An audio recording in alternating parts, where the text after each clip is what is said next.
Hey everybody, it's me, Mills the Dog 2.0, and today we're at Macca's Campbell River. Apologies, that was just my uncle, who's with me on this trip. Well, technically he lives in Canada, but let's not get into specifics just yet. We are at McDonald's, and I've just been studying the taste, look, and even scent of the Canadian Macca's chicken nugget. And I can confirm that the Australian McNugget is basically the same as the Canadian McNugget.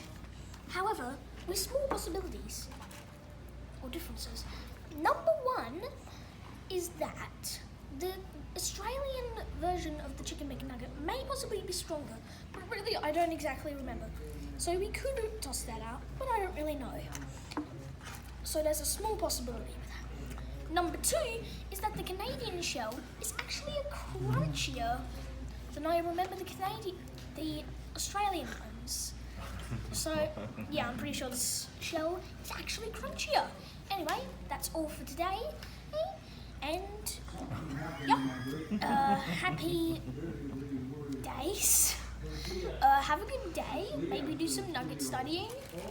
Maybe not. You probably won't because that's just kind of strange. Okay.